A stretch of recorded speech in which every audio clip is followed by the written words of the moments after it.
Are you putting it up on the screen over there? Yeah, my goal is to put it up on the screen so that way they don't have to be super crowded.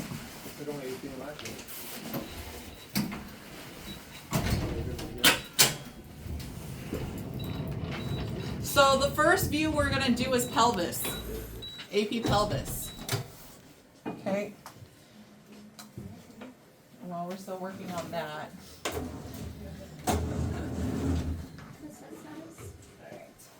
Just a moment there.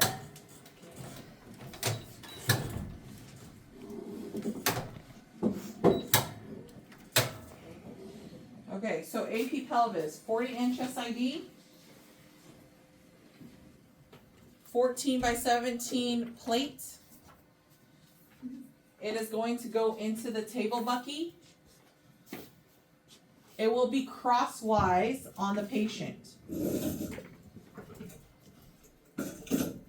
Doesn't matter if you're male or female. It's going to be crosswise on the patient. Okay? I already know. Where does the green line go? On the patient's right.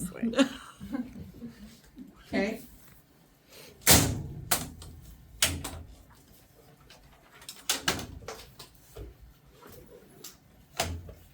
Make sure they lock it in. So I don't know if you got that. So right now this is unlocked, which is why it's open. They need to make sure they lock it. Okay? Right marker for the right side.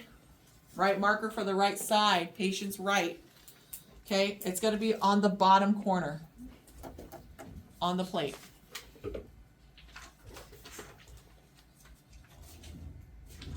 Okay, so right now, Bucky is going in. It's detent to my laser. I'm at 40-inch SID, so my screen is going to say 40, right? Because this detent works. All right, make sure you guys detent orange. Okay, just to kind of show you guys that it is detent. My collimation, 25, 43, what was it? 24, 35? Nobody remembers?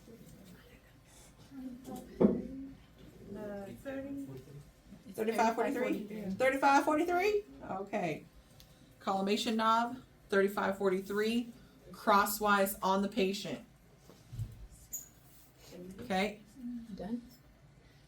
Not yet. Not yet. You're going to be palpating on your patient. Do not use your fingertips and poke and prod. Soft, gentle palpation. Let the patient know you're going to be touching or feeling for the top of his hips. Okay? I'm going to push on you. All right? Oh! Much father. Look, Halloween's over. All right, so you're going to feel and palpate for your patient's crest. All right, which is where I feel here. I'm going to double tap to move my plate or move my table so that the top of the light is at the iliac crest.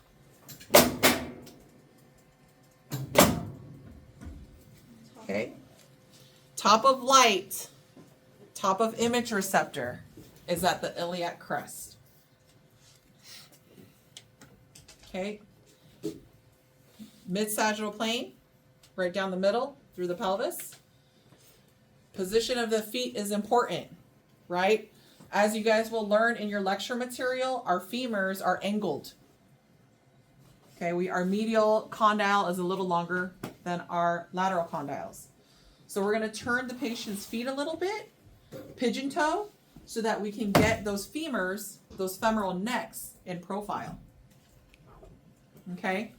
So you're going to ask your patient to pigeon toe down here. Aquí. Okay? So they're going to be tapping their heels? No, like when? No, they're not going to tap their heels. You might have to put tape around your actual patient's toes so that way they don't wiggle and they don't move. Okay? Arms are going to be out of the way. Right? It looks like we have a live stream up there too for you guys in case you guys can't see. Okay? And you don't want to hurt your necks. But basically, this is what it's going to look like. Now, breathing instructions are going to be stop breathing. Don't breathe, don't move. Okay? Or hold your breath. But make sure that they don't breathe and don't move. Okay? So that is your AP pelvis, So what's the central ray? middle of the pelvis. So in this case, it's a lot easier to just say top of light at the crest, Okay. okay? In case you guys need a central ray, top of light at the crest. Okay. I love it. Look at you guys. So good. So sophisticated. Wait, so when you say stop breathing, it doesn't matter if it's because they held their breath or they blew it all out. Just stop. Like at inspiration or expiration. Doesn't matter. They're just suspended breathing. Okay. Yeah. Any guesses as to why we want them to suspend their breathing? You can relax your toes. So nothing's moving? So nothing's moving, right? We don't want blurry pictures. Okay. So that's AP pelvis. Yes. So, what was the reason for taking the feet again? Something about We're putting the femoral necks in profile. So as you guys read your lectures, you guys will find that the femoral necks go in a certain angle depending on the male or female pelvis. And so by turning the toes in, we're going to get those femoral necks in profile. So we can actually see if there's an actual fracture or not. Okay? So it's best to turn toes in. Alrighty, and there is a great figure in that chapter that shows the difference in feet. It shows what happens to the actual x-rays. So please open up your textbook as well and read that book, okay? I think the next series on the pelvis is, I have it as a bilateral frog leg, which I think on the list is called, sorry, I'm gonna go to your list over here. I wanna say it's called the Dunn's method, but no, it's the Cleaves method. So the one I'm going to demonstrate now is number 5, called the Cleaves method. So you're going to ask your patient to go ahead and bend both their knees up. So don't forget, when you guys are doing this, you're going to change the plate. Okay? This is number 5. This is now the Cleaves method. So same 40-inch SID. Film is in crosswise. All right? Image receptor, the plate, top is at the crest. We're going to ask our patient to bend their knees up, and then we're going to ask them to bring their feet together. So they're going to butterfly their legs. Like when you guys go for a wax.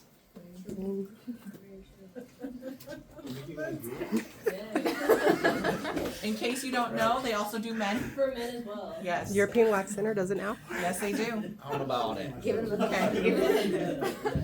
So make sure that the patient's hands, too, if you look at his hands, they're kind of by his hip, right? So make sure that those hands are out of the way. So either put them across the chest or far enough away from the body, okay? So here to give you guys the light. Top of the plate where? At the crest, iliac crest. So same plate position, same collimation, same SID, same breathing instructions. What's different? The legs. The legs are now knees up, butterfly out. Okay, that's the 2 views for that pelvis. Are we gonna do breathing instructions in the practical? No breathing, just Okay. suspended breathing. So you're gonna ask your patient, stop breathing, don't move, or hold your breath and don't move, and then you're gonna expose. Okay? So again, this is number 5, the Cleaves method, right? Yeah, Cleaves. Okay? The axiolateral femoral necks. Okay? You can relax your legs. Any questions on those 2 views? No? Okay. Perfect. So now we're going to do the hip, AP unilateral hip. So same 40-inch SID. The only difference now is I'm going to pull this out and get can you pass me a 10 by 12? This is going to be for an AP hip. Okay, green line at the top. Portrait. Make sure you lock it in. All right, what's our collimation for, is it 2430? Yep.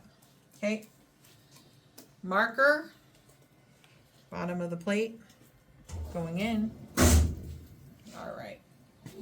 I'm going to palpate and feel for my patient's crest again. So I'm going to push. Okay. What I'm going to do is I'm going to use my palm as a point of the beginning point for the crest. And I'm gonna use my thumb kind of as the centering point here. I'm gonna double tap and move my table so that the top of light is at ACES. The central ray, I believe, will fall at the level of the greater trochanter. And I'm gonna go in towards the middle, and I'm gonna bring his feet together. Go ahead and bring your feet together for me. Okay. So that is an AP hip. That was 40-inch SID? 40-inch SID. So when you did that hand thing, Yeah. the palm of your hand was at the crest? My palm was at the crest. So everybody's hands is a little different, right? But basically, if you think about it, the central ray is just gonna fall about 1.5 inches below, I believe it's below the greater trochanter or at the level of greater trochanter. Okay, I don't know, here, let me show you guys that again. So my palm right now is pushed up in his crest here. My thumb is basically where ACES is, right there. My fingertip is right here where greater trochanter is. So I'm going about 1.5 inches below. Okay? So pretty much at the level of the greater trochanter is where you want to be. How do I know that I'm at the greater trochanter? Remember at some, oh wait, no, I didn't. I don't know if I told you guys. But like for pubic symphysis, right? When you turn that leg in and out, you'll feel that divot on the side of the hip. That's about where greater trochanter is. Okay. So here again, this, and just to show again. All right, so 10 by 12 plate, portrait, marker at the bottom of the film. Toes are turned in for an AP hip. Central ray is at the level of the greater trochanter. 1.5 inches below. 1.5 inches below. You can even say top of light at ACES. If you guys like top of light or top of image receptor instead, at ACES. Okay? When I'm focused on the hip, I'm not concerned about the iliac crest. I'm not concerned about the pelvis. I'm concerned about the patient's hip joint. So I don't need the pelvic wing. Right? So I'm going to focus on the hip joint. So that means my central ray should be right on the hip joint. Where there is the ball and socket. The ball and socket, exactly. That is what makes up that hip joint. In case you're wondering, joints still show up on the exam. Okay, so you have to still know your ball and socket joints and the type of joint it is. Okay. What's the next one on your list? So that was AP unilateral hip. So now let's do the lateral unilateral hip, which is the Lowenstein one. So same thing, 10 by 12, portrait. Okay. We just did Lowenstein, I think. I think the AP unilateral is called Lowenstein. AP unilateral is Lowenstein. The other one was Cleves. Right, so we just did Lowenstein. No, No, we we did didn't. the cleaves and we did the number AP, 3. so we did number 3 right now. What's the next one called?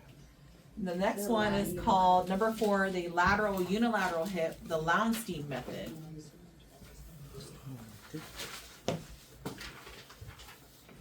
So the one where they butterfly their leg like for a wax, that's the Cleves method.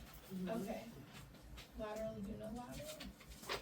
Is it the same when they do just one legs? Because usually I saw it Yeah. on the side. It's read it for what it is. This is a lateral unilateral. Or this is a one side. It's a lateral view of the one hip. Okay. When it's a pelvis, you're capturing both hips. Okay. If I'm only concerned about one hip, that's where they're going to call it a unilateral.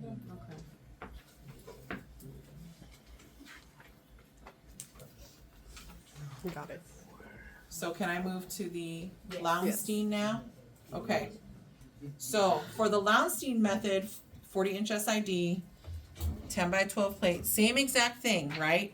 Only difference is going to be the leg position.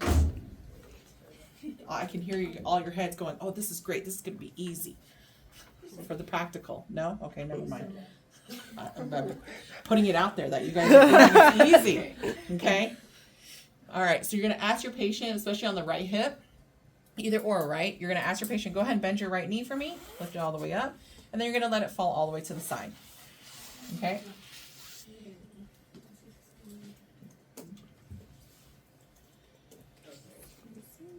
What you'll notice is that the femur, the lateral side of the femur is now touching the table. Okay? Earlier when we did the unilateral butterfly ones, the femurs weren't touching, right? They were kind of at an angle. For this one, for Lowenstein, you got to make sure that the lateral side, right, the outside surface of the patient's thigh is touching the table. Okay? So what happens if they're not that flexible? What can I do?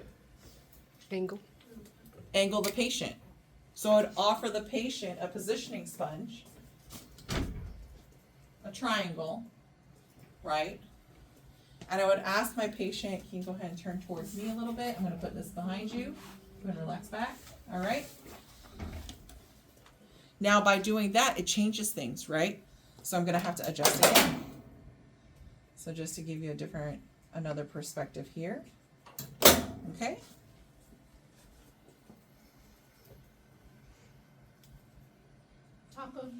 Top of line at ACES. Same exact thing. Again, the only difference is the patient's leg position. Okay? If your patient is not flexible, offer them a sponge to angle them so that they're more comfortable, so that you can get that lateral surface of their femur flat against the plate, flat against the table.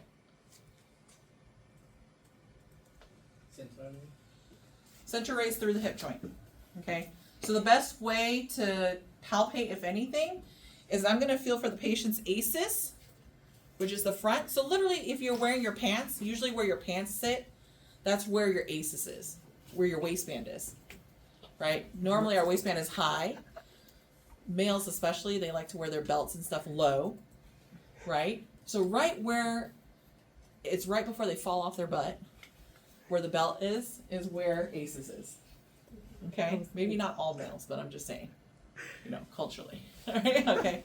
So right where the waistband is, right where your belt normally sits when you're wearing your jeans and wearing your pants, that's about where ACES is. Okay? That's that bony front that you're feeling on the hip. That is ACES. All right? So top of film or top of light at ACES. And CR, sorry, one more time, CR is In the hip joint? not the greater trochanter. We're not going to be, the level of the greater trochanter. I'm just not going to go palpate for his hip joint, right? Okay. So the easiest is to say top of light at the ACES, right? Just like pelvis. I'm not going to go palpate for pubic symphysis. I'm going to go top of light at iliac crest. Okay? This one's a 10 by 12 portrait again? This one is 10 by 12 portrait, yep. And it's funny, on this angle it looks crosswise. Would you guys agree? But it's actually portrait. Mm-hmm. I promise you, you can even look down there. It looks portrait. Okay. All right, questions on these? Look at that, we already went through 4 views. No. Okay. We'll save trauma. Sorry. So now let's move on to the femur. Okay, since we already got we got the hip here. Go ahead and relax your leg. I'll take the sponge out. Sorry. All right. So doesn't matter how tall or how small you are, how petite you are. Femurs are going to be 4 views total. 4 images, 4 pictures. Okay? Because I have to get the top of the hip and I have to go all the way down to the knee. So that's 2, right? This is 1 view, right? And then if I do the lateral, I have to do the same thing. Top and bottom, which is why it's a total of 4. Proximal and distal, right? Proximal and distal femur. Okay? So depending on how you want to do it, I would suggest that you do the hip part first, meaning do the 10 by 12 on the hip joint, top a line at ACES. Okay, same thing just like you normally would for a hip. So just to show you. So sorry, I'm going to push on you here. Okay. The only difference now is that I'm going to use my marker out here on the table in the light. Okay, I'm going to make sure the patient's toes are turned in. Again, this is for AP femur. Okay, coming down the femoral leg, the actual bone. Okay, so this is going to be AP femur proximal for the hip joint. Proximal femur for the hip joint, which is exactly like the hip x-ray. Why we put the marker on the top? I'll explain it to you in just a moment. Okay. Portrait, yep, 10 by 12. And then where is the CR? Same thing. The same thing like a hip. We're just calling this the proximal femur. Okay. Judy, Yes, sir. so for the femur, what size cassette you would use? 10 by 12 for the hip. Okay. And then for the distal, we'll use this one to make it easier. All right. Can I move to distal? So distal is where now we're still on AP femur, by the way. Okay. I'm going to take out this plate. I'm going to put a 14 by 17 portrait.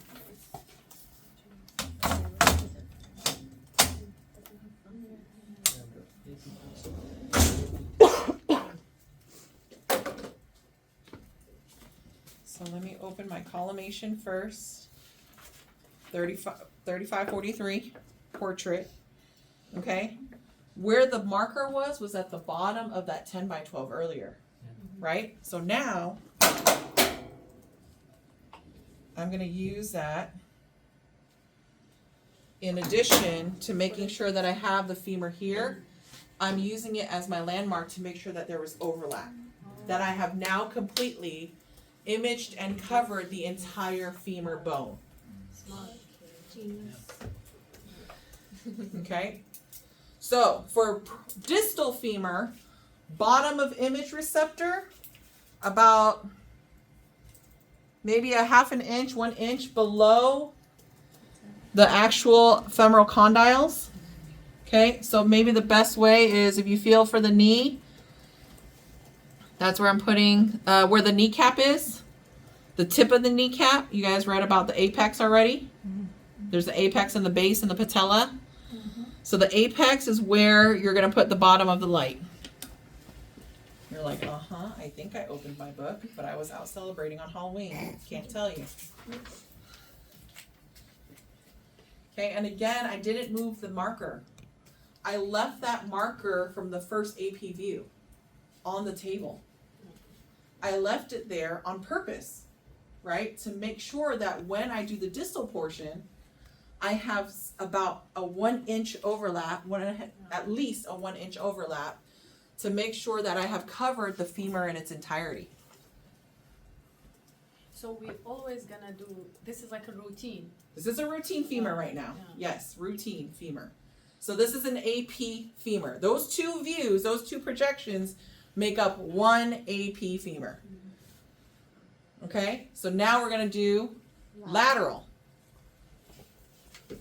So I gotta flip out the plate, okay? And since I'm already down here, I might as well stay down here, right? Okay, so I'm gonna ask my patient, can you go ahead and scoot over to your left just a little bit for me? Or I might help them slide, okay? I'm gonna have them go ahead and bend their right leg up and let it fall out to the side, all right? So you can do it in one way like this, which is probably the easiest. Would you agree, Mr. Tom? Okay. So I kept the collimation the same for now to start.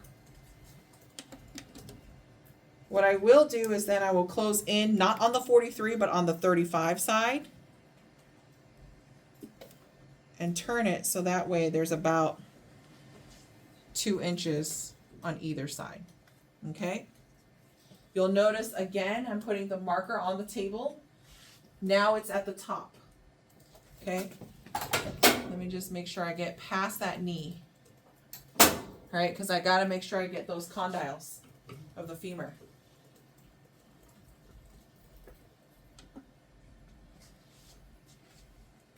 So this is for distal femur, but it's the lateral view.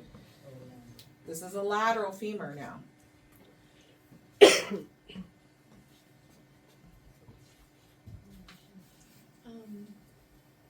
Yes. The marker at the top. Marker is at the top. Cassette 14 by 14 by 17. Where's the CR? The central ray is, I don't know what you call this, down the leg. Mid-femoral. Mid-femur, I don't know. Yeah. Femur. Mid-femur. Mid-femur. But basically, this bottom of the light is past the knee. Okay, bottom of the light is past the knee.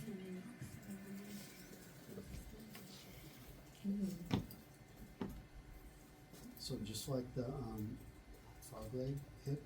the Yeah, femur if has you to notice, just like the frog leg hip, the surface of that leg needs to be touching the table. cannot be elevated. Not elevated, not rotated in that sense. It must be flat. So if your patient is not flexible enough, please give them a positioning sponge, which I might just do. Is your hip hurting a little bit? Are you sure? Mhm.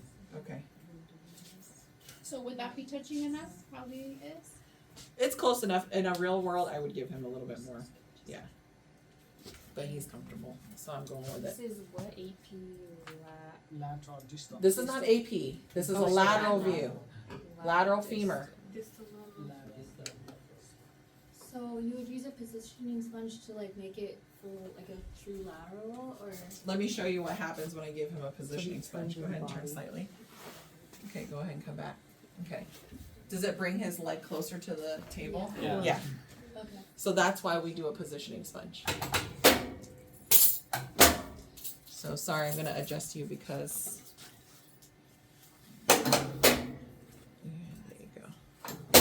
So just make sure that they see that the light has to be past the knee. Just wanna make sure you guys are aware and understand that the bottom of the light has to pass the knee. Like an inch or two? Just about an inch, okay? That the marker is at the top. Okay, and again, this is a 14 by 17 plate, by the way, For distal. for distal. Anything distal so far has been 14 by 17. Okay,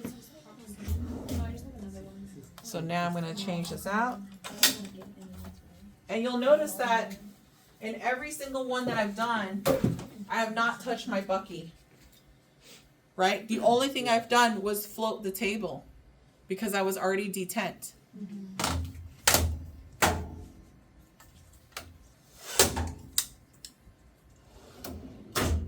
Okay, so now I'm gonna adjust this to 2530, 2430, what was it?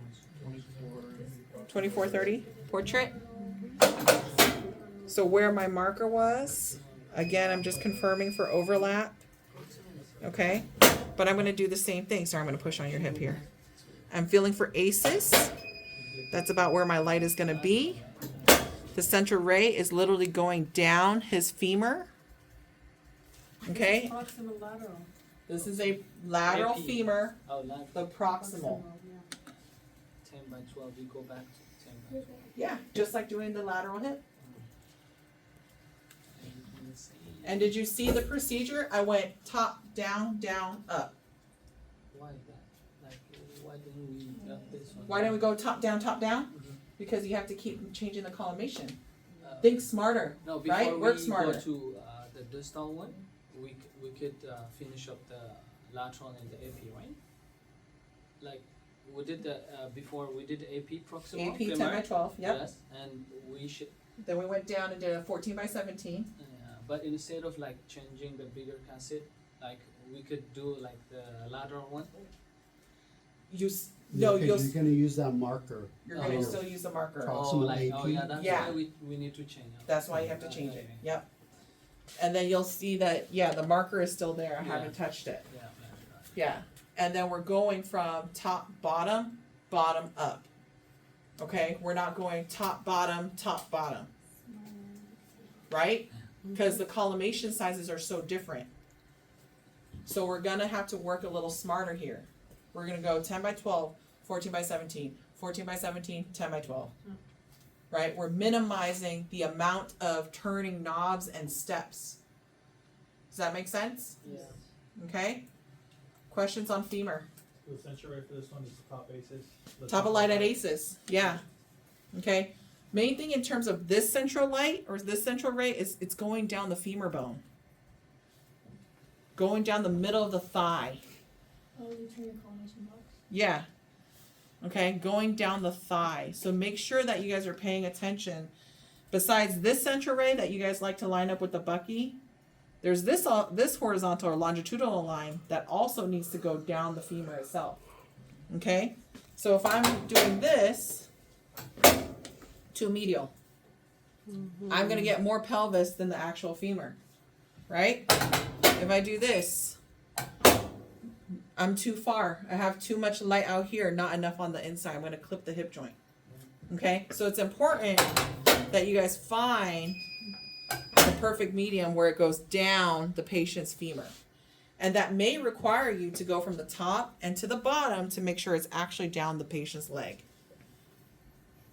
So for distal, you had marker at the top of the leg. For proximal, you have it at the bottom of the leg. Or does it not matter? Say it again? For distal, you had the marker at the top of the leg. Uh-huh.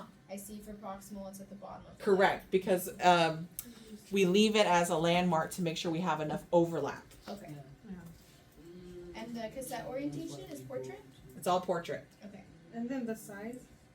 10 by 12. 10 by 12, and then 14 by 17, 14 by 17, and then 10 by 12. Proximal always 10 by 12. Yes. Distal is Yes. 14 by 17. Yes.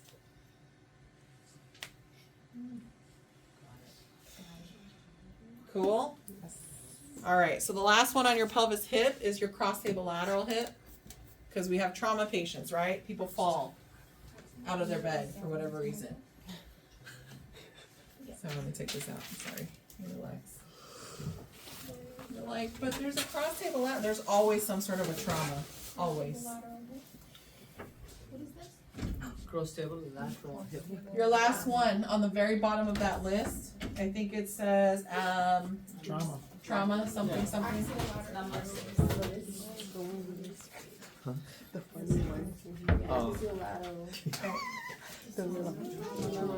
Trauma. Okay. Danalis Miller. Also, do you need to know the names? Yes, you Yes, do. we do. For the exam. Methods, yeah. Okay. 14 by 17, gridded cassette, film holder.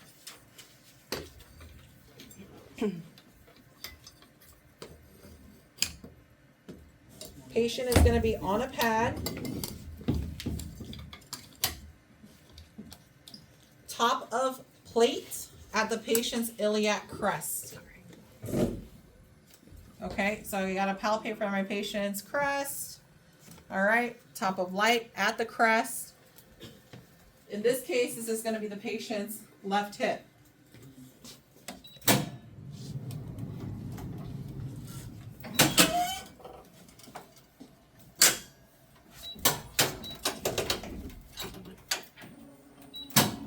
Tube angle 90 degrees for now. Okay. Pole dancer is going to be following the plate, the angle of that plate. Okay. We will use the opposite leg as a centering point. Just like how we did transthoracic, how you guys use the opposite arm. Yeah. We're doing the same thing on the hip. We're going to use the opposite leg as the centering point for the hip of interest. Okay? What's my SID? 40. So I'm going to come in. Sorry, I need a cut in front of you. Oh gosh, or in this case, I'm going to pull you, okay? So I'm going to adjust my patient a little bit.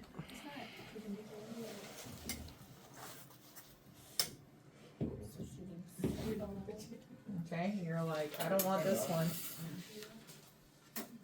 Oh, I think this is at the very end of it. Keep it going. What happened? What are you doing? No. What happened? You have to pay? Difficulty.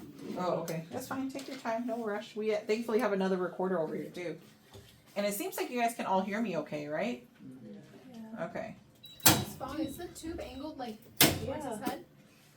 Towards his head? Yes. Whatever you want to call it. So it is angled. It's not going to be straight because this plate is, I'm following the plate. So it's like So how do you know We how have to to put the match it. plate?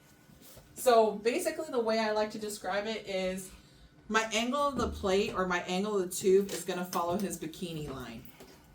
How to aim, okay. Okay? So you wear a bikini, you wear underwear? Okay, so follow that To line make it perpendicular? to make it perpendicular. That's the easiest way for me to describe it to you. Okay. Is to follow the bikini line or the groin, the line where the groin is. Okay? Does that make sense? Yeah, that does. That's the easiest way I could describe it to you. Okay? So you're gonna get your 40-inch SID, you're using a gridded plate, and then you're gonna ask your patient to lift the unaffected leg up. So at your clinical sites, you guys might have something called a leg lift. Yeah. Cirque du Soleil's Conessa. Okay. What marker do you think I need to put over here on this side? On the plate? The left. A left X table. Cross table. Cross X table. That's right. A left and an X table. Want to take a picture? Oh yeah, there you go. That might work. Okay. So you might have to offer your patient a sheet or something to help them lift their leg. At your clinical site, you guys have something that might be called a leg lift. Okay, and they will put their heel on that leg lift a lot of times. Okay, and then just don't forget your left marker, okay? All right. And that is a trauma hip. Trauma lateral hip, by the way. Hey, we're doing left, right? This is a left, yeah. Okay. Okay. So in a trauma series, Above. a real trauma series, more than likely you will do a pelvis. Okay. You'll start with a pelvis and then you'll do a cross table lateral hip. When you are doing a pelvis on a trauma patient, do not turn in the foot because it's broke. Right? We don't need them to make it more crunchy in there. Leave it alone. The foot that isn't broken or the leg that doesn't look broken, you can go ahead and turn that leg in. Okay? So I'm going to tell you right now, when you go out to the gurney, go out to the field, and you guys get a patient who comes in on a gurney for a trauma pelvis, the first thing I would like for you to do is take a look at the patient's feet. That means lifting up the covers, okay? And Mr. Tom will demonstrate it. One leg will always be pointing up. The toes will point up because we naturally point our toes up, okay?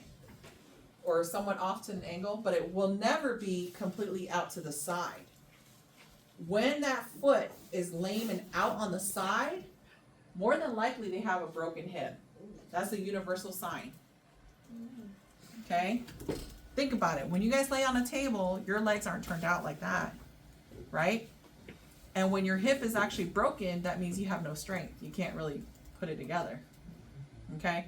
So, again, when you're doing a trauma series, first one is an AP pelvis usually, turning only the foot that is unaffected. Okay? And then you would do a cross table lateral of the affected hip. Okay. He's gonna go use the line. When you get your patients, they're coming over changed or in a gown, right? And unfortunately, a lot of times when you get your patients, they've been on the ground for some days. The neighbor finally went in to check in on them. The family finally said, you know what, they're not answering their phone, right? And unfortunately, they're gonna be covered in either urine and feces. So get ready for the smells. Okay, because when you fall, literally, the advertisement says, I've fallen and I can't get up. That literally is it. They have fallen they can't get up, and they can't get to a phone. They can't call for help. They're in the home by themselves. Right? So it's not until a neighbor, a family member, or somebody who checks in on them, a wellness check, right? Where they've realized that that person has now been on the ground for days. Thankfully, they're still alive, they're well, but they might be hyperthermic, and they've already gone pee and poo on themselves at that point because they just can't get up. They don't have the strength to get up. Yeah. Okay? So you're going to be dealing with very fragile patients. So always ask them to remove everything from their pockets. Ideally, I mean, it's always worth checking. A lot of times when you're dealing with trauma patients or ER patients, They're already. thankfully or hopefully they come over changed. I will say hopefully. I only say that because even in my world right now, I get patients who are coming over for hip exams and they're coming in a wheelchair. And it's like, well, does that make any sense?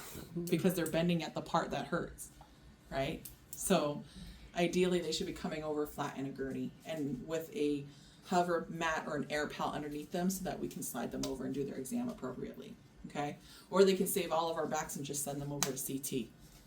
But we know that that doesn't happen because we need job security. We'll do the x-rays first, right? Alrighty, so we're done with femur and hip and pelvis. Can we move down the leg? Yes. All right, let's do tib fib real quick, okay? Tib fib, most patients can fit in a 14 by 17, but on occasion you might get somebody who's super tall, like that guy, okay, or that guy over there, Ian, right? They have super long legs and you might have to end up doing two pictures, again, very similar like the femur, where you do the top and you do the bottom, all right? So you will have to ask your patient to remove their shoe and their sock for the tib fib. No, God. Yeah, shoe and sock. They cannot have their shoe on or their sock on. Why? Because sometimes, well, in this case, his shoes has grommets and rivets, right? So those are going to show up.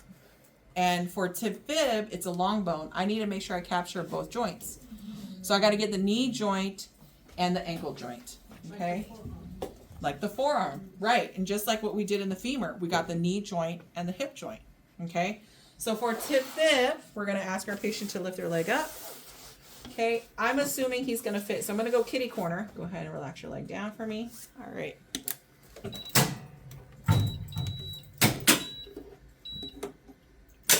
Alrighty. And then because it's tabletop, 40-inch SID.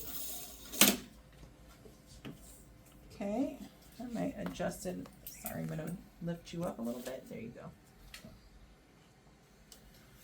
More towards me. All right. So I have about maybe 1.5, 2 inches on each side if you want to be safe about it. Right marker. There you go. Yeah, I always stick it on a machine somewhere. And you put it laterally? Always? Always on the outside of the body, always on the lateral side of the body. Okay. So this is AP tib fib. If your patient can, if their leg can fit in that one picture. Okay. CR is middle. Middle of the tib fib. Cassette is diagonal. Cassette is diagonal. Collimation is diagonal. Collimation is about 1.5 to 2 inches on both sides. So make sure you look at the medial side and look at the lateral side, that you have light on both ends so that you capture all the soft tissue. So for practical, we're going to maintain the 40-inch SID. In clinicals, you may see your techs increase their SID. Why do you think they're doing that? Spatial resolution. They lose some spatial resolution because of the increased SID, actually. Oh, yeah. But the reason why they increase the SID is because John, to catch the. they're shrinking the part to make it fit all in one. Right. So they might be doing the patient a justice or a disservice, however you want to call it. So basically what it is instead of shooting your patient 4 times, they're going to increase the SID to capture both joints to capture them only twice. Does that make sense? Okay. But you have to make sure that you pay attention, if you are going to do that, that you pay attention that you have the knee joint and the ankle joint on the actual plate. Some techs who do that, they're not paying attention to the plate placement, and guess what? They clip. And now you still have to expose them again because you clip the anatomy of interest. What about their foot? Foot is just toes pointing up. Okay, so their foot is not turned in or out. So this is AP tip fib. So if you have a taller partner, you're gonna do it twice? So if you have a taller partner, I suggest that you do it twice. Okay. I suggest that you do very similar to the femur. So Proximal. Yep, proximal and distal. So just for tall patients. Let me have you lift up. Go ahead and straighten down. Okay, so if you had a tall patient, all right, I would do proximal. Okay. Doesn't matter where you kind of put the marker, because on my distal portion of it, it's going to be another tabletop plate. Okay. So for the tall patient, just again, for those who have tall patients as a partner, you would do your proximal AP tip fib. Then you'd have the patient lift up their leg, set it back down, and then you would just do the ankle joint itself. 10x12. 10x12, yep. Okay? So if you have a tall patient, if you have someone who does not fit diagonally, or you don't want to take that chance and fit it diagonally, then you could do it in this way too. So you do 4 views. Wait, 4. Because you have to do the lateral too. Oh, gotcha. Okay? Good on AP? Yeah. Okay, so lateral, can you turn your leg to the side? Okay. So for a tall patient, so you go your lateral. Basically, this is for the Tom and the Ian, I guess, because you guys are my tall patients. Okay. And then for 250, you flex your foot for the lateral. A little bit. Okay. Make sure that that foot is flexed a little bit. So that's distal lateral for tip fib for your tall patients. For your tall patients, okay? Make sure we're clear about that. This is for your tall patients. Okay, go ahead and lift up. Switch it out. Set it down. Again, for my tall patients.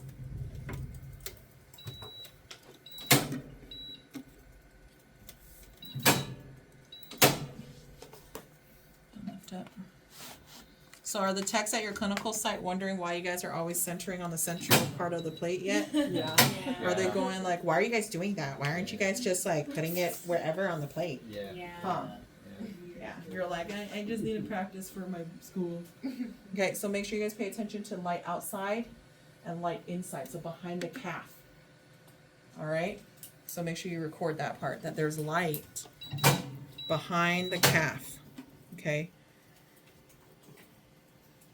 We kind of faced that issue when we were doing lateral forearms or lateral elbows, I think. Some people were looking at the central ray so much that they weren't paying attention to the soft tissue.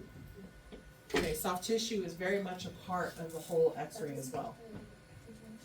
So this is always done in 2 shots? No, for tall This is for patients. tall patients. Oh, okay. Because Okay. we're gonna fit it all in one. So now here comes the diagonal for the ones that is all in one and can fit all in one. Go ahead and lift up. Set it down. Okay. For those who can fit all in one, sorry, let me make sure I got my 40-inch SID. Okay. You got to make sure you find the perfect medium. And you can see that I'm going to be playing with this plate a little bit, right? Because I got to make sure that the ankle joint is going to be on the plate and that the knee portion of it is also going to be on the plate. Okay, so this is for somebody who can fit on the plate diagonally.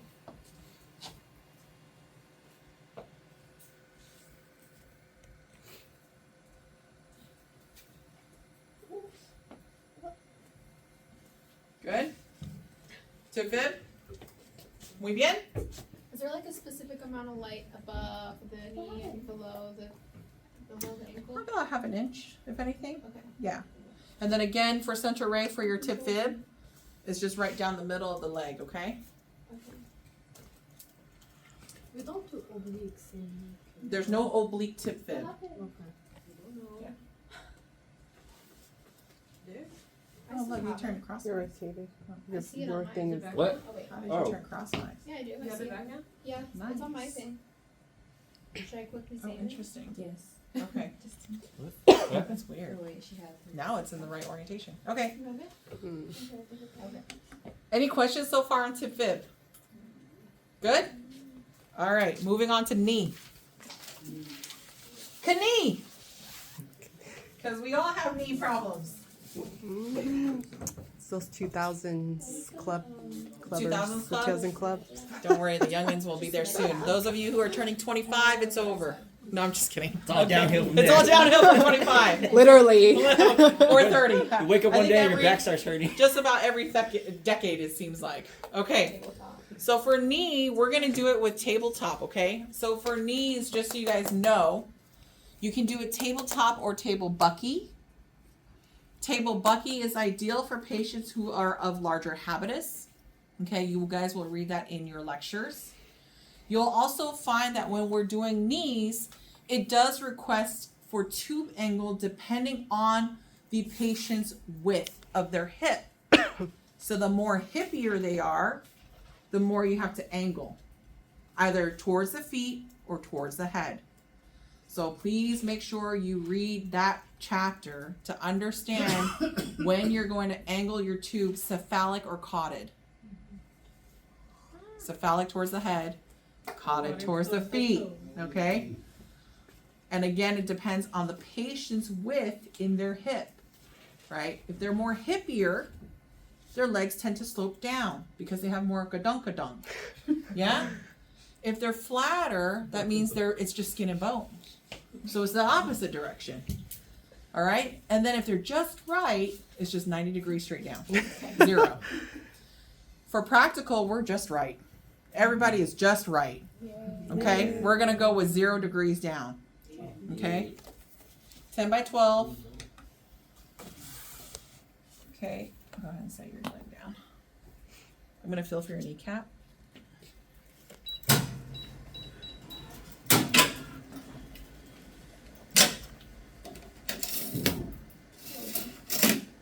I'm going to adjust you slightly. Okay? Because I want to make sure I'm an A student. Okay. So just like you guys have all been doing, you guys can all start out with your 10 by 12 collimation. Central ray is going to enter literally at the level of the apex. Okay, so I'm feeling for the patient's patella. Central ray goes about there. Okay, marker is on the lateral side of the body. And so now from this point, I can collimate, right? Because I don't need all that air. I don't need to see all that light. I just need to focus on the knee joint.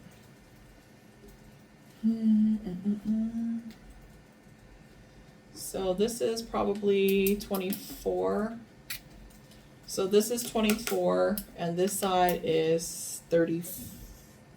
I lie. 2024 is what it's showing up as. I don't know why, but whatever that is. So you can see that the collimation is a little smaller. Okay, I don't fill up the entire plate. Why? Because I don't need to see all this air this way, right? Mm-hmm. And also my focus is on the knee joint. I don't need to see half of his leg already, right? I'm going to focus in on his knee joint. So what's the proper collimation? I'd give it about maybe a palm's width. 5 inches? 5 fingers? Your fingers, my fingers, okay? Does that, I don't know, you wanna take a look at that? Is that a better shot? Somebody with a picture? Okay, so in terms of collimation, so here's the central ray, and I'm using my hand's width for the collimation, okay?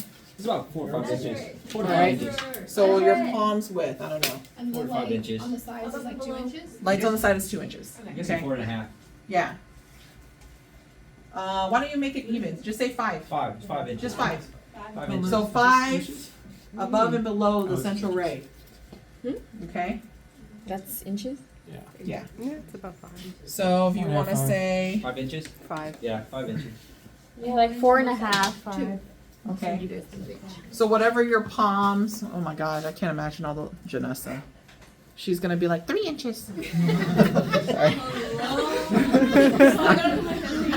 She's like, I need 5 palms. 5 and 2 extra fingers. Oh my God, terrible. Okay. Oh yeah, come. Let's just see, just to see. Oh yeah. Put your whole central ray for you. Oh yeah, you're right. Oh my God! Dang! 6 fingers for her. No, it's 8. My 8 fingers. Okay, so 5 by 11. So 10 by 11, something like that. Go like Do they this still need to instead have of no shoes or socks for this? Ideally, yes. No shoes or socks you can probably keep on, but shoes some have the rubber thickness, so it might change. Oh, yeah. Right? Okay. Yeah, it might change the angle. So when we were talking about the patient's hippiness, this is the knee the side profile that they look at, okay? So please open up your book, please read that chapter. There's a specific section that talks about the tube angle that we use based off of the patient's hip, their thickness, okay? So if somebody is more hippier, again, we're gonna go cephalic. If they're not as hippie and they're just skin and bones, we're gonna go cotted. Okay, but for the most part, we're all perfect of average size patients. We're gonna go straight 0. Okay. All right. Questions on knee? AP knee. This is AP knee. All right. AP oblique knee, medial rotation. Turn leg in. Boom. We're done. Just like an elbow. The knee is the elbow joint of the knee of the leg. How much did you turn your leg in? 45. Okay. Yeah, we're still feeling 45. Okay. So in the leg, I think in the foot, it probably looks more like 30. I don't know. Tony, what does that look like to you? 30-ish? Like, yeah, 30. Something like that in Like the 25. foot. But the surface of the knee, if you look at it, it's going to turn in at 45. So of course, again, you guys do make your adjustments. Like, you know, let me make sure I get my 100% on my practical. Let me adjust this slightly. Hold on before you come at me later, you know. You'll be like, I can already hear it. You guys are gonna be like, but in the picture it shows that it's like this, and I'm like, okay, you know what? Here you go. So CR is still at the apex? It's at the apex, yeah. Or half an inch laterally to the apex. Yeah. Like however Make sure. however detailed you want to be. Yeah, I want this one for the practical. Okay, so that was AP oblique medial rotation. All right. Now we got AP oblique lateral rotation, so we're gonna go bloop. Okay, and then let me adjust because, you know, for pictures, I've got to do this for the gram. Hold on. You got like 100 viewers. Woohoo! All right. Like 2. We do? It's just 2. It's just two. Like random people? It's just us. Okay, so this is AP oblique lateral rotation. So lateral rotation is also known as external rotation, right? Medial rotation is known as internal rotation. Okay, good on the knee? All right. And then we have a lateral knee. So go ahead and turn to your right side, sir. And this is medial lateral projection. This, huh? This is medial lateral projection. For the Lateral. lateral, it's going to be a medial lateral projection. Yes. All right. Fog it or turn on? So thirsty. Not yet that one. Oh, yeah. This one.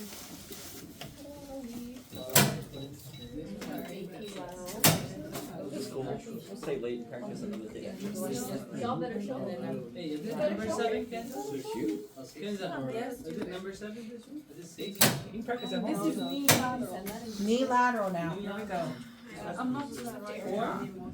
Okay, so. She's done writing. She's gonna look online. Exactly. Yeah. She's. Yeah, It's a lot. 6. Number Okay. 6. There you go. Kenzo will tell you. Number 6. Lateral knee. That's all I see. Medial rotation? That's how I see it. It's just a lateral. It's just leg. lateral. Lateral knee. It does say medial lateral. this one, Same it's column. It's a medial lateral projection because the projection of the beam Yes. is entering medially and exiting on the lateral side. There you go. She got the paper. Medial lateral projection. For Michael. Here. Central This ray is number collimation. 6. Number 6. So this is a medial lateral lateral. Medial, lateral. I memorized them Same last time. collimation and then CR is. The central ray, same. So yeah, collimation is the same. Central ray goes through the medial condyle. Okay. Thank you. Está aquí. See. Sí. See. Aquí. Central ray aquí. Okay. Where is it again? Yeah. All right, guys. So please look at how your patient's position. Is there a name for this one? Is that the Sims? Sims. Sims Sims. position. Sims. If his legs were together. His legs are crossed, Spider-Man. right? Notice that his legs are slightly crossed. Okay. This so is that a way- Sims then, right? Yeah. For balance. Yeah. You can use a sponge if you want to for balance. So if you find that your patient is over rotated, No. right? You can always use a sponge and place it underneath this patient's leg so that they lessen the rotation and they might feel a little bit more comfortable, right? Because we need to make sure that the patella is just as lateral too. Okay? Is the collimation enough for the tissue Yeah, there? from Okay. behind and in the front. Yes, Okay. yes. Good? That was lateral knee, medial lateral projection. Okay. Since we're in a lateral position, For the patella. lateral patella. I'm gonna adjust the plate. Okay, sorry. Go ahead and set it down. Perfect. Let me see. 2, 3 fingers. Yep. Okay, there you go. Central ray goes into the patellofemoral joint.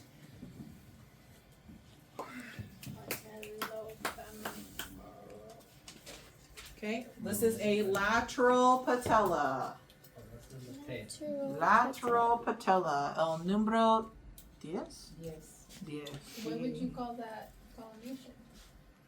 3 fingers, 2 inches above and below the patella. So here's the actual patella itself. I'm using about 3 fingers there, and I'm using 3 fingers over here. Okay, so it's about 2 inches above and below. My hands are hot, dude. It's warm. I know. The room is cold. It's hot in here. All these bodies. Yeah. This is above and below. Okay. 2 inches above and below the patella from the apex and the base. Okay. And then do you want to know about from the side? It's about 2 inches as well, or half, whatever you want to call it. She has it, the video. What do you want to call that? Yes. Yeah? Okay. Yeah, 3. Yeah, it's about 2, 2. 2 It's like to a- 3. It's like a 4x4. Yeah, you know, like in and out, 4x4. Mm. Oh, now they're all hungry. Oh, man. All right, you guys. Tomorrow, my mirror people. No. Oh, you're not even here. No. Exactly. Exactly. They'll feed me. Why can't you do that when I was here? All right, so this is lateral patella. You guys ready for AP patella? Is that the one where they're like? Lay flat. Quite a bit. Find out. Patella. Yeah, you guys have it as PA, right? Yeah. So why do you think we do it PA? Because it's closer to the ion. Right, we want to reduce OID, right? But are we really going to make our patient lay on their stomach? Probably not. Okay. So what I'm going to do is I'm going to feel for the patient's patella. I feel here, which is the base. My pointer finger is really at the apex. Okay, so my central ray is literally going down the middle of the patella. Okay. have enough soft tissue there. So very similar to the knee, AP knee. The only difference now is my collimation is tight. Okay, super small. So I don't know if you can see it from this view, but 4x4. Okay, 4x4 all around. Quiet guys over there. You guys okay? You guys are good? Okay. Just want to make sure you guys are good. Yeah. It's working. Okay. Not doing it. Not doing it. This is a AP patella. AP patella. So central ray down the kneecap. Literally straight down the kneecap. Collimation, 2 inches all around. What you'll notice is that I have the light past the soft tissue of the knee, laterally and medially, because I need light for my marker. That's definitely not 2 inches on Okay. the sides. And again, we're doing it AP versus PA simply for patient comfort. Okay, we do understand that there's an increased OID. Yes? No, Gary? Oh, he's on the table. Oh, good. You like how we're live streaming? I was just gonna say, those are really cute knees. $5, I'll send you a picture. If you want, I'll send pics. $5. Graduation fundraiser. Hey, who gets some money? I'll split it. I'll split it with you. I'll split it with you. I'll split it 50-50. all right. Any questions on kneecap there for this AP or lateral? So confirming 2 inches above and below about. Yep, 3 and then on the fingers. side. And the side, it might be a little bit past 2 inches 2.5. because I need to have light for my marker. Okay. So size, would you say just enough to get your marker? An inch past the soft tissue. Yeah. So I don't know if you want to call it 3 inches or however you need it. Enough to Whatever cover it the is marker? for you guys to remember it. Yeah. But do notice that the collimation on this AP knee, AP kneecap, AP patella is smaller than the actual AP knee. Okay, so if you pick a kneecap, if you pick a patella, and your collimation is this, Repeat. yeah, exactly, -3. She's got it. Wait, what? Okay, yeah, because you didn't shoot the part, you shot a knee. You shot a completely different projection, Even That was part of the knee. even though it's part of the knee. Doesn't it have a different? Because you know what your techs would do? They would go on the monitor and close it in. Yeah. Right? Don't they already do that on a chest x-ray? Yeah. Okay. All the x-rays. Every exam. Oh, every exam. Oh shit, here the truth comes out.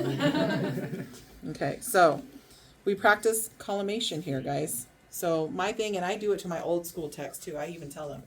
Every time I see them messing with it, I say, if you're gonna collimate, why didn't you collimate at the beginning? Why are you doing it after? Right? You're not saving the patient any radiation dose by doing it after. You save it from doing it from the beginning. You get the detail from doing it from the beginning. Right? You're focusing the beams, focusing those photons. Yeah. Yeah. Right? That's why we have those collimators. Okay, so this is the AP patella. Okay, again, just to clarify, AP patella versus an AP knee. So collimation is what I'm going to pay attention to. All right, what else is on that list? Tangential patella. Okay, so we're going to do sunrise. Oh, that one. Okay, you guys are like, Yeah. oh, I know what that is. Oh my God. Okay, so sunrise is where we're gonna have to move this tube. Sorry, Tom, I don't want to hit you. Okay. You're gonna have your patient bend their knee, and you might have to offer them sponges. Yeah. Because in the image it looks Okay. like a sunrise with a patella and then it's like It's like this. yeah.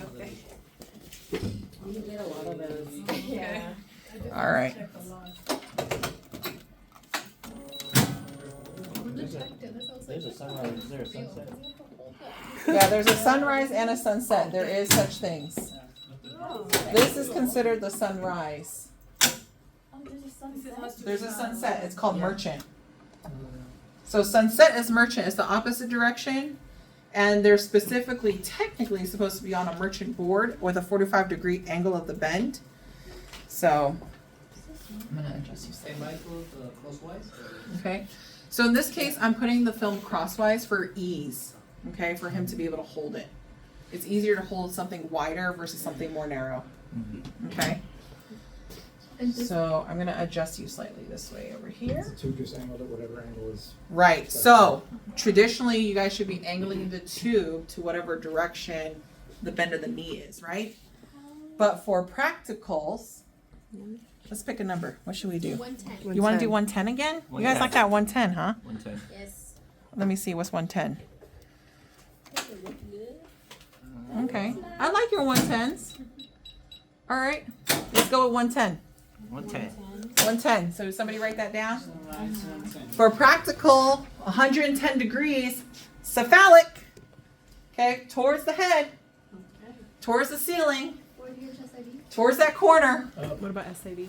40 inch. Okay, so you guys will maintain that. I know I'm past 40 inches. I'm at 44, okay? How can we fix it with the bed then? Yes. Or maybe we can move the bed? No, you move him. Because see, my tube is already at the end of the table. Oh, So gosh. to adjust, I have to move him. Go ahead, Okay. he just scoots down. Scoots, yeah. His knee is broken, it's fine. No, it's fine. Right, we don't do that. You're gonna ask your patient to shuffle down. Or when you actually start doing it, you might end up having your patient, maybe their feet is closer at the very bottom of the table. Okay? Have them start at the very bottom. The CR is skimming. The CR is skimming the kneecap. Okay. So again, it'll say it'll enter through the patellofemoral joint. Okay? So, which is about, if you look at the top to the bottom, what is that, like an inch below the top of the, like you guys want to be super technical like that? 2 inches below the skin line. I don't know, is that a better way of saying that? Top of the shadow, like, Oh, gotcha. yeah. But technical sense, the central ray should be entering through the patellofemoral joint. Okay? And then the collimation is 4 by 4. Let me measure with Janessa's hands. Yeah, 4 by 4. No, sure she comes.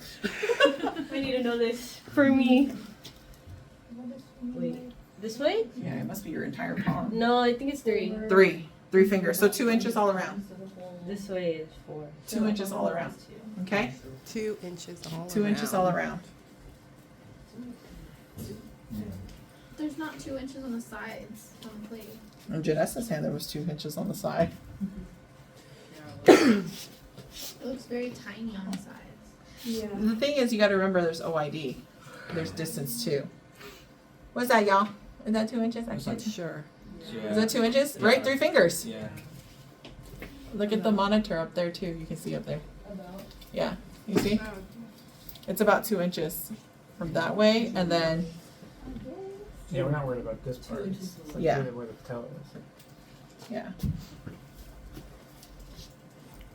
Okay, make sure you guys mark the lateral side of the body. So if you're looking at the shadow, it's on the outside. Okay. And you don't have to center it on that plate. In this case, I'm trying my best to center here and here. I'm trying. It's based off of my patient. Okay. If I had another sponge to better prop him, I would. So yes, ideally you do want to be centered on the plate. Yes. So please make sure you guys note that. Okay. Just had some coffee this morning. Yeah. So let's do ankle first. The kinkies. Ankle. Oh, Okay, I'll go straighten out. shoot for like 10 to 2. 10 by 12 crosswise. Portrait. Portrait. Portrait. This is ankle? Ankle. I'm gonna lift you up. Okay. I'm gonna lift you up again. Sorry. Right about.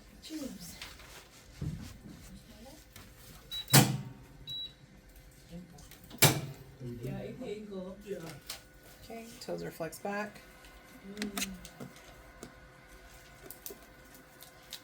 AP ankle.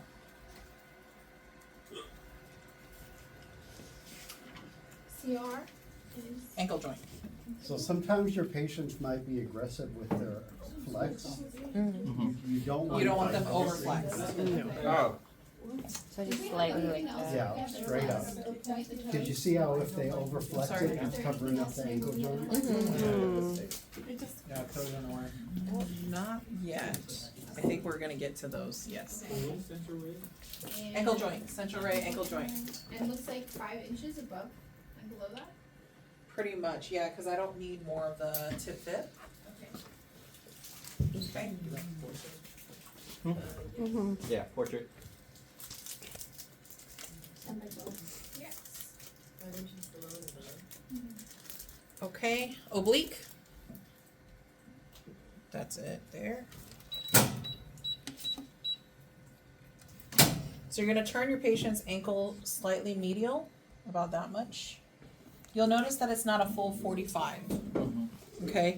What we do in clinical is something called a Mortise oblique. We're looking for the Mortise joint. Alright? Go ahead. If you notice, she put her hand on my knee and guided my knee in. You do not Yeah. want them to just turn their foot in. Okay, you want the whole leg. The whole leg needs to be turned in. Okay? So you'll notice that it's also about maybe like 15 to 30 of a foot angle going in. This is what a 45 would look like. Go ahead. That's a 45, and there's not too many places where we do 45s. Okay? What we want to see is literally the Mortise joint.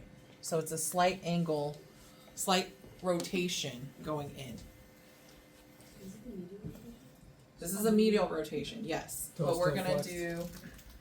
do, the foot is flexed, okay, so that the central ray enters through the ankle joint.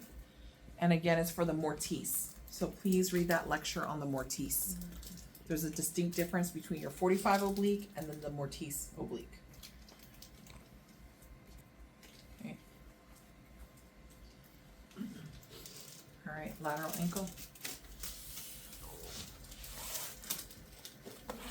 Okay, foot flex right there, good.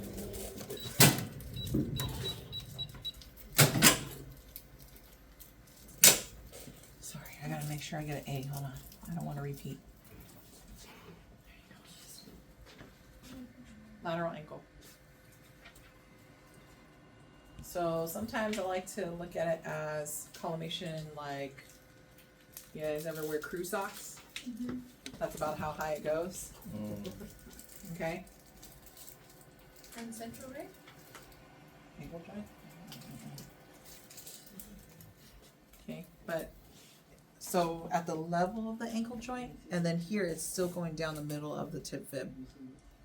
Okay, notice that the collimation does not capture the entire foot. It only captures part of it.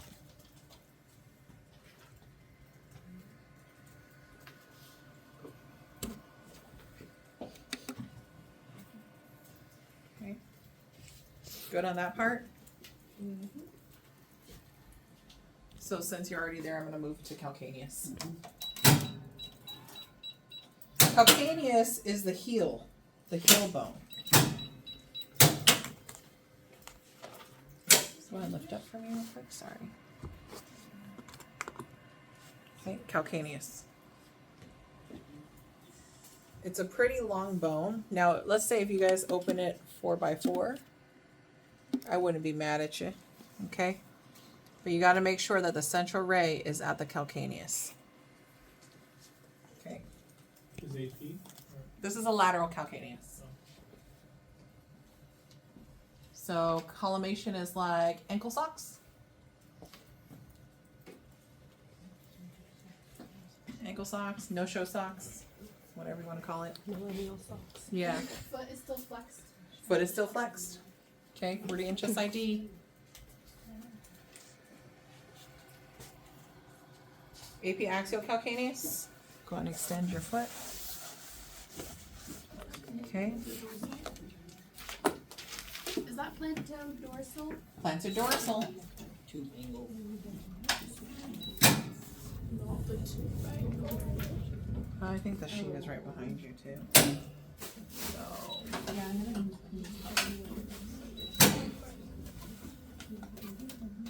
I'll just share this with you. No, it's probably. There, yep, hold on, there.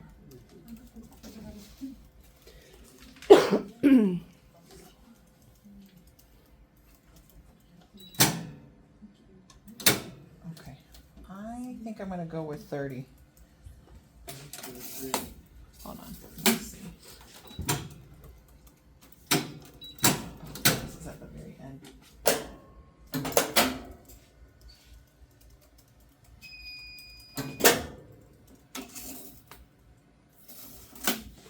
Let me see what 35 looks like real quick. Hold on, guys.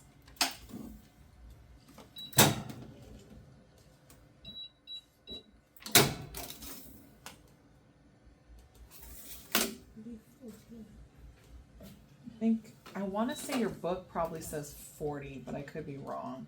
It says 40.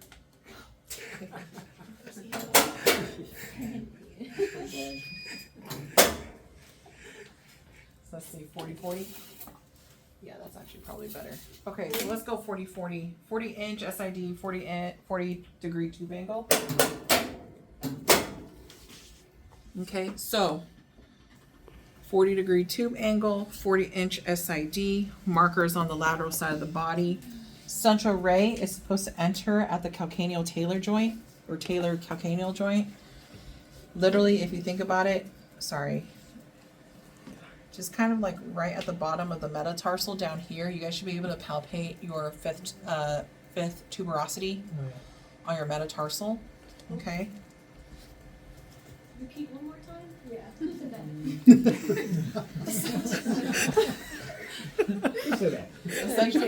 So the central ray, 40, right? 40 degree angle, 40 inch SID. Yes. Central ray is entering at the patellar calcaneal joint, but the best way I would say is if you can feel for your fifth metatarsal, the tuberosity down here, that's about where the level is going to be entering. Okay, so if you feel for the side of your foot, you'll feel that tuberosity, that little bone that kind of sticks out. Obviously, you guys have your shoes on, but when you go home and you can feel it, that's about where your central ray is going to enter. Fifth Okay. tuberosity of metatarsal. It's a palpable landmark actually that you can feel on your foot. Okay. It's the tuberosity of the fifth metatarsal. Your collimation? Yeah, what is it called? Shibaduba.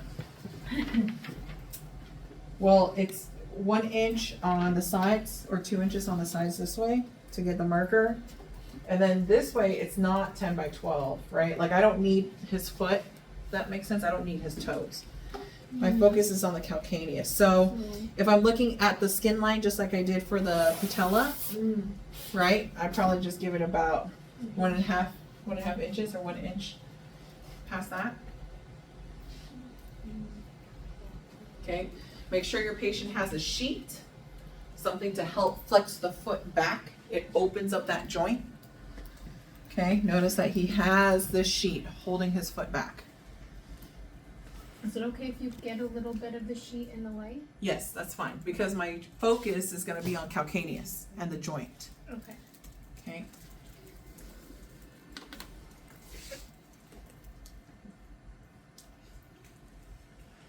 All right. Good? Okay, foot. Gonna bend your knee. Foot flat on the plate.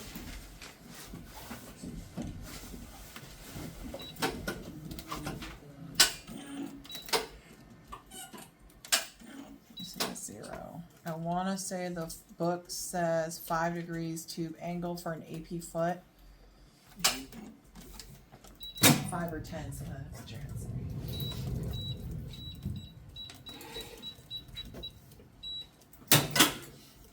Should we go 10? Maybe whole numbers. I think whole numbers is a little easier for all of us, it seems like, right? Like Yeah. 1, 10, 40. Okay, so let's go for AP foot. Let's do 10 degrees. Okay.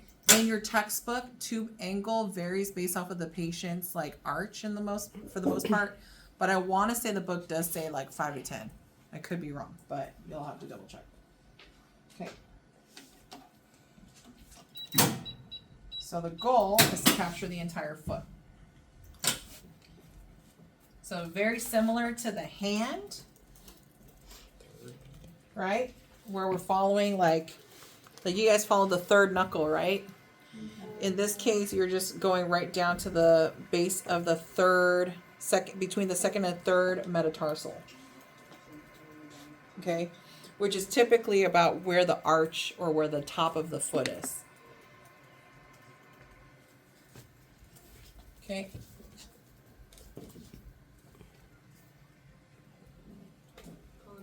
You'll notice that the foot is completely flat on the plate. I will tell my patient, go ahead and put your foot on this plate just like you're stepping on it. It's the easiest way to get their foot on there, right? Please put your foot on this plate like you're stepping on it. Collimation is about 1.5 inches all around. Okay. Good on AP foot? Okay. Oblique foot. You're going to turn your patient's knee or roll their knee in that way so that their foot moves. I'm going to readjust slightly. Sorry, pick up. Okay.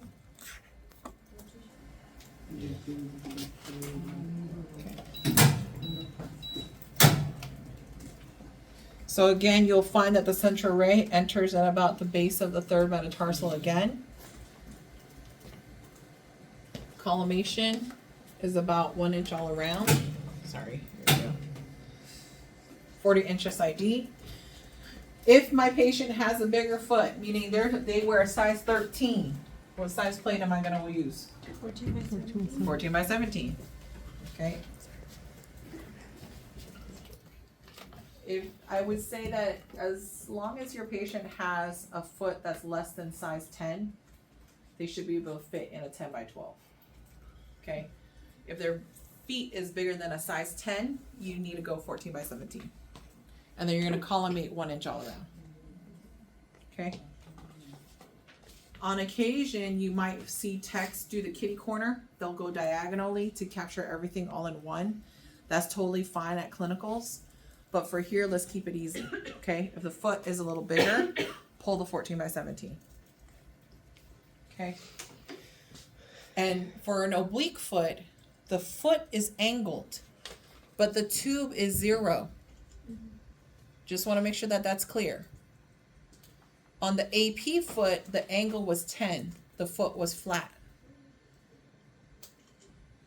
So for oblique, again, this is rotated, not at 45. If you notice, it's not a full 45, right? Probably about a 30. Okay. Central ray is 0. No tube angle. Okay, lateral foot, turn this way. Okay, I'll put you right about there. That makes it easier for me.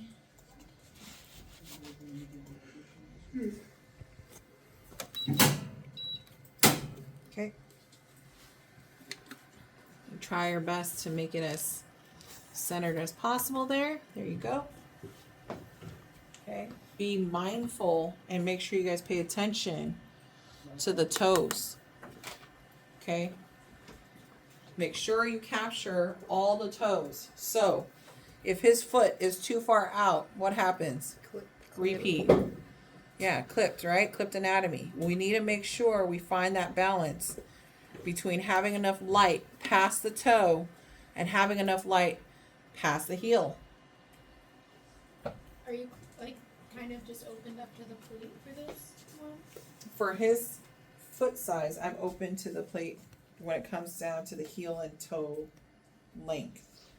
But for the width of it, I'm not opened this way, right? I don't need all that ankle. I just need a little bit of it. So if we had someone with like middle feet, well, not that little. How much collimation past the toes and the heel? Pretty much about an inch all around. Yeah. You're looking for about an inch all around. The central is at the Yeah. arch of the foot. Central ray is pretty much at the arch of the foot. If you'll notice that the lateral foot, their foot isn't rotated too far forward or too far back. Their foot is almost as if they're standing on an imaginary platform. So if you can imagine the floor being here, that is the goal, that they're standing on an imaginary platform. Okay, so this is what it could look like if they're over rotated, then the change is the arch. If they're under rotated like this, too much, right? So it's important to find that balance as if they are standing on the floor, standing on a platform. And it's hung like that with the toes up. It will be hung with toes pointing up. Yes, that is correct. When we are moving into feet, hanging protocol says that all toes and digits must be pointing to the ceiling. So green strip should be on the toe side. Oh, so it's wrong right here? Correct. Okay, so green strip should be on the toe side. So we can do this projections with the patient sitting, like we put The problem with the sitting is if they're not rotated enough, because you also notice I have to capture the ankle joint. So when they're bent like this, you're not going to get ankle joint, right? You're going to get some distortion. So an ideal perfect situation, it's either fully weight bearing, meaning they're on their feet and you're doing a cross table lateral, right? Or they're on a table. When they're seated in a chair or on a stool and you're doing this, it doesn't work. You're not doing justice for that patient. What should happen is if they're on a chair, bring the stool, bring the foot up so that everything is all within the same plane, just like we did for upper extremity. Okay? Questions on foot? All right, toes. What about AP axial foot? AP axial foot was the one we did. That was what it was.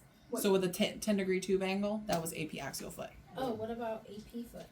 Are we So just doing AP, axial? we're gonna do axial only. Oh, cool. Yeah, Okay. I would say that majority of the places out there all do AP axial foot. Okay. I don't think anybody really does AP foot. The only time you're doing AP foot is if like they're completely flat footed. Okay.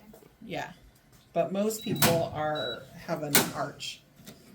Okay, so for toes, we're gonna keep it the same. AP axial toe, so we'll do the 10 degree. Oh, mother father.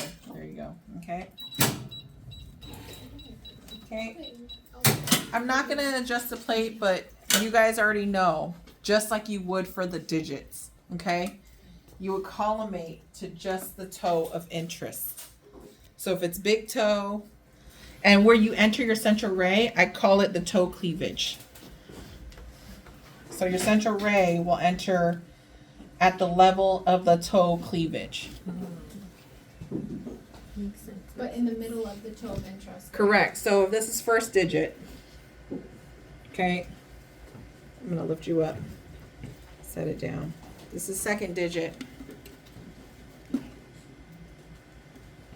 Okay, with a marker.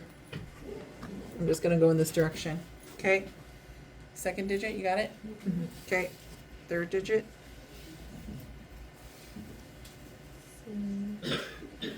Fourth digit. Because I think you guys need to see all the digits. we Okay. don't separate them with a sponge or something. They're already set. Thankfully he's already separated. Right? But you'll find some people their toes cross. Oh yeah. Yeah, you're at Summit. You get those. And Alta Bates. Summit and Alta Bates, they come like this. Yeah, I know they come like this. And it's both feet. Oh my god. You're laughing because you've seen them.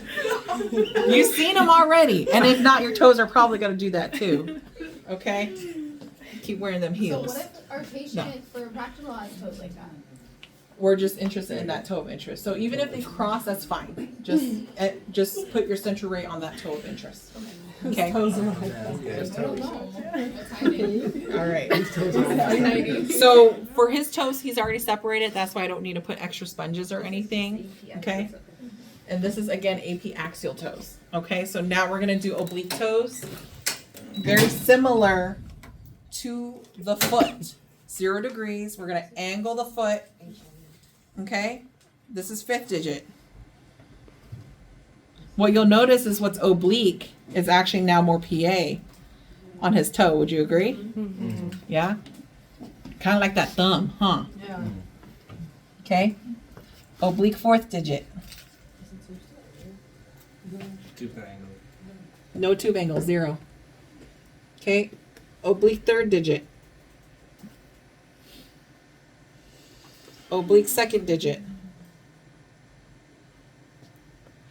All right, and then now for oblique first digit, because the toe is on top of it, I probably will use some tape. All right, so if you notice that there's some superimposition of other toes on the toe of interest, do try your best to separate them. Tape is your best friend. Okay. Questions? No? And just don't forget your marker. Okay? So when you tape it, you just like basically take the second digit. I would tape 2, 3, 4, and 5 back. Okay, and then just like on the. So that way I could focus on 1. Okay?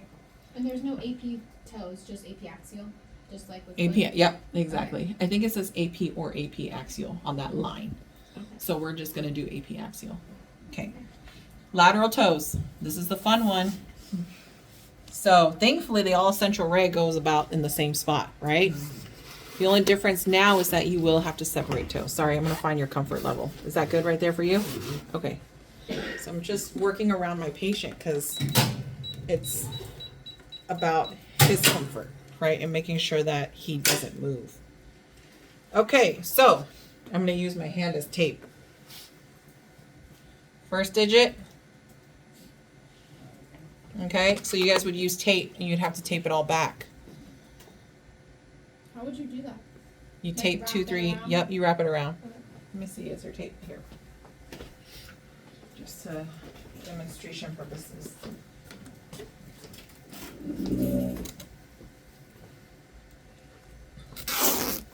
Sorry. Okay. I gotta tape back all those other toes to focus on just that one big toe. Does that make sense there, guys? Okay, so now let's say second digit. So I'm going to tape back the third toe. I have that one out. And I might take this one and separate it. Okay, so that I focus on the second digit. So, sorry, my person. If you can move the tube so that it focuses on the second digit. So come towards me. Yep, right there. Perfect. Okay. And then, of course, you guys can collimate in a little bit more. Central ray should be going down. Basically, I call it through the bunion. Right. Yeah. Basically. Okay. This looks so funny. The view looks hilarious. So if your patient is able to spread their toes, great. You're gonna have to do it. Okay. And if they can't, To a stranger. you're gonna have to separate their toes with tape. Okay. So that's second. All right. So now let's do third. So third means I'm going to take this one back. Oh no, I'm going to leave that one alone. Okay. I'm going to take this one and take, thankfully 2 and 3 are nicely separated for him. But if you have to, and please make sure you talk to your patient and ask them, do you have, because toes hurt, right? Because they're attached. So you got to make sure that they're okay when you're moving and adjusting them. Okay. Third digit. Does that make sense? Do I have to do all the toes for this one? No. Okay. So that makes sense, right? So as you go through each digit for the lateral views, you must separate the toes. And the central ray will enter at about where the toe cleavage is or where the bunion is. Okay. Questions? That's toes. Okay. And Mr. Tom has to go, so I'm going to finish up the rest with you guys. What else you got? I was thinking if you want to do tunnel with them, but I Yeah, might that's not. fine. I'm just going to do weight bearing. Want to do a weight bearing? Yeah, that's this fine. year? Uh-huh. Okay. You wanna do tunnel? And then weight bearing? Tunnel. Tunnel weight bearing versus Oh, versus on the table. okay. Okay. So there's one on your book called Camp Coventry. I think it is number 7 or something in your list. But under the knee, it's called the tunnel view or the Camp Coventry view. In your textbook, it is shown and demonstrated with the patient on the table. The purpose of the tunnel view is to see the tibial plateau, we want to see if patients have fractured that tibial plateau. There's these thin little spikes that look like mountain peaks that sit right in that knee joint. And patients can actually fracture and break that plateau off. Okay? So the tunnel view basically opens up that joint. It makes it look like a tunnel, as if you're going through the 24. Okay? And you're looking at the little cars. That's basically what you're looking at. Okay? So a lot of times when you guys go out to your clinical sites, knees, especially for orthopedic sites like at Alta Bates, I feel like Alta Bates does this all the time. Yes, they're doing knees and hips all day. Okay? So they're doing weight-bearing knees. Why? Because they have pain when they're on their feet, right? You don't have pain when you're laying down. You have pain when you're standing. You have knee pain when you're standing, right? So they'll do knee-bearing or weight-bearing images. So they'll do an AP knee,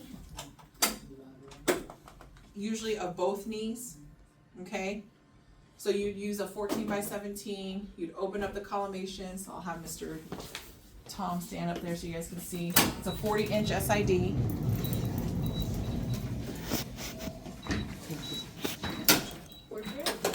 Crosswise.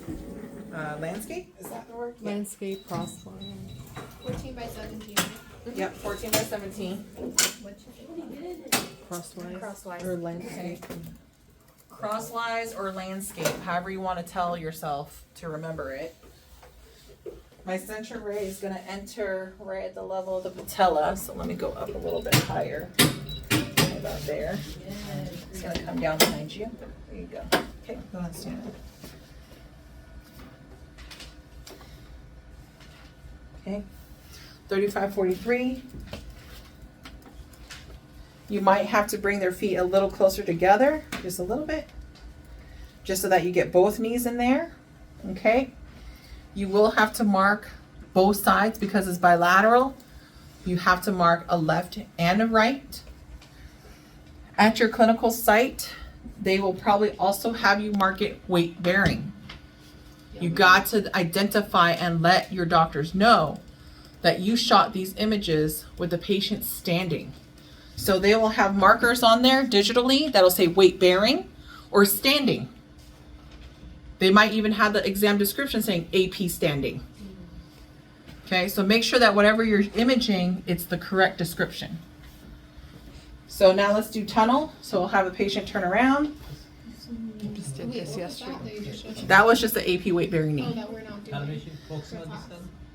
About 14 by 17. You just open it up, 14 by 17. Is that a practical? This is going to be a practical option that I'm showing you guys right now. The bilateral? The bilateral. Oh, okay. Yeah. I just want to make sure I show this to you guys so that way there's no questions about it. Okay, so that was. Yeah. No, that was AP bilateral. This was an AP bilateral weight bearing knee. Okay. I'm making this one a practical option because you guys actually do it in clinicals. What you do on the table and what I've shown you on tables are methods where your patient cannot stand, but 100% of the time, especially in orthopedic sites or sites where patients are going to go have surgery, they're going to do weight bearing images. They're going to be standing. Okay. So earlier was the AP bilateral knee. Now you're going to do the tunnel. So same 40-inch SID. I'm going to ask you to go ahead and have a tube angle. It's supposed to be about 15 degrees. That was 90 minus 15. 75. Oof, Wait, that's what? 25. 90 by 15? 85. Wait, she said 90 minus 15. 90 is minus 15. It's not Seven- 85. Oh, It's what is that? 75. 75? She looked at me like I was crazy. She said, no, it's not. It's 25. All right, here you go. Stay school kids, man. Yes. All right. See how physics got you guys on point? All right. All right. So you're going to ask your patient to take a little step back. Okay. So I already have my tube angle 15 degrees caught it. Okay. Collimation is still the same, 14 by 17 crosswise. I already have it at the tube angle, so I'm going to match my wall bucky to the tube angle. Okay. Literally where the central ray is entering is at the crack of the knee, the bend of the knee. Okay. You can have your patient hang onto the pole or onto that handle and you're gonna ask them to bend at the knees and touch the board with their kneecaps. Okay? They're also probably gonna have to squat down a little bit. Bring your booty down just a little bit. Boom, right there. That's it. Make sure you mark both sides, left and right. Okay, so if you get this one, earlier we did AP, right? This one is PA, so you gotta make sure you swap your markers. Oh, yeah. Okay, because now we're shooting at PA. Got it? This is one of the most painful and worst positions for your patient. You can stand up. What? Okay. So you just have them do those little baby squats so their knees touch the. So what happens is when they don't squat enough, that tunnel doesn't open. So by squatting and bringing their butt down a little bit more, it opens up the tunnel. What you'll see in your textbook is that they're asking the patient to bend their knees about 40 degrees. 40 to 45 degrees. Yeah, 45. Yeah. Yes. So in order to maintain that or to keep that, I'm asking my patient to go ahead and bring their hips down to create a squat so that it's 45. Okay? And that they're using the hand holder here or the pole as a way to support themselves as they come down. Okay? So then you'll end up doing a lateral knee, weight bearing. So let's just do the left lateral. Coming down. And please keep in mind, every one of these views, you guys are swapping out the plates. And no shoes for these, or can they wear shoes? Ideally, they should not be wearing shoes. Why? Why should they not be wearing shoes when we're doing weight bearing images? Because of different platforms and the Platforms, arch support, right? They all have different orthotics. So we want to see that foot in its natural form. We want to see the knee in that natural form. Okay? So what is this next one called? This is a lateral knee. This is just a weight bearing lateral knee. That's all it is. lateral. So you know how we did the lateral knee on the table? This is now your lateral knee, weight bearing. I'm going to adjust this slightly. Okay? A lot of times text will say, put your knee over your toe. And you'll notice that if you put your knee over your toe, it should get you nice and lateral. It should get the patient nice and lateral. Okay, so there's tips and tricks that you'll learn in clinicals of ways to communicate to your patient. I don't know if you guys want to take a view from this side, but just to show that from this perspective, see his kneecap is over his toe. And is this 10 by 12 now? So you will be using a 10 by 12, yes. Right now the collimation is pretty big. Let me show you what it. No, I know you guys want it all pretty. No. yeah, it's like portrait. I know, you guys like it like this. Get this. No tube angle. No tube angle, straight through. 40-inch SID. What would you? So you mark it with a left. Collimation is 10 by 12. So make sure you mark it the side of interest, and also you mark it weight bearing when you guys are actually doing. So we should find one that says weight bearing. We'll make one. Was the one Okay. before weight bearing? Huh? Was the one before weight bearing? Yeah. Yeah. Okay. The last two were weight bearing. Okay. Okay. So when those, you're gonna have a left and right, and weight bearing. So 3 markers. And then this one? This one is a lateral view right now, so you're gonna have a left or right, and a weight bearing. Okay. Anything you do weight bearing must have a weight bearing marker. So was the tunnel knee?